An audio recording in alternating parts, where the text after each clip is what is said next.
Assalamualaikum warahmatullahi wabarakatuh. Perkenalkan, nama saya Badrudin dari kelas 12 F8. Di sini saya akan menjelaskan tentang formasi sepak bola 4-3-3.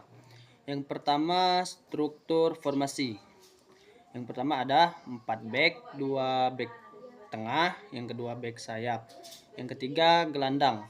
1 gelandang bertahan, yang kedua gelandang tengah.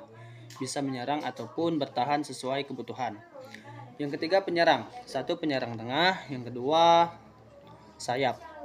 Tujuan dan strategi utama: menekan lawan dari awal, memanfaatkan kecepatan dan kelincahan pemain sayap, mendominasi lini tengah dengan rotasi gelandang, cepat dalam transisi serangan.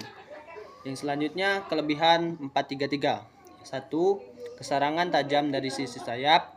Yang kedua, fleksibel untuk pressing tinggi. Yang ketiga, penguasaan bola kuat di lini tengah. Dan keempat, cocok untuk tim dengan banyak pemain kreatif dan cepat.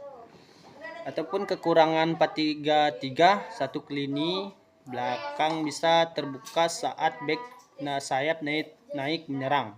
Yang kedua, bergantung pada kekompakan gelandang.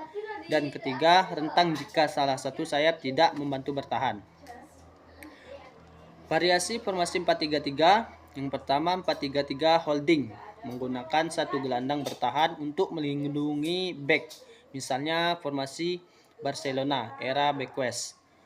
Dan 4-3-3 attacking, 2 gelandang menyerang dan hanya 1 bertahan atau lebih ofensif. Dan 4-3-3 false 9, striker tengah turun ke tengah, bukan penyerang murni, membuka ruang bagi sayap seperti Lionel Messi saat di Barcelona. Sekian dari saya, cukup. Assalamualaikum warahmatullahi wabarakatuh. Gelandang, 1 gelandang bertahan, yang kedua gelandang tengah, bisa menyerang ataupun bertahan sesuai kebutuhan. Yang ketiga penyerang, 1 penyerang tengah, yang kedua sayap. Tujuan dan strategi utama: menekan lawan dari awal, memanfaatkan kecepatan dan kelincahan pemain sayap, mendominasi lini tengah dengan rotasi gelandang, cepat dalam transisi serangan. Yang selanjutnya, kelebihan 4-3-3. 1. Keserangan tajam dari sisi sayap. Yang kedua, fleksibel untuk pressing tinggi. Yang ketiga, penguasaan bola kuat di lini tengah. Dan keempat, cocok untuk tim dengan banyak pemain kreatif dan cepat. Ataupun kekurangan 4-3-3, 1 lini belakang bisa terbuka saat back sayap naik menyerang. Yang kedua, bergantung pada kekompakan gelandang. Dan ketiga, rentang jika salah satu sayap tidak membantu bertahan. Variasi formasi 4-3-3. Yang pertama, 4-3-3 holding, menggunakan 1 gelandang bertahan untuk melindungi back.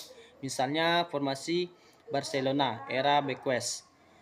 Dan 4-3-3 attacking, 2 gelandang menyerang dan hanya 1 bertahan atau lebih ofensif.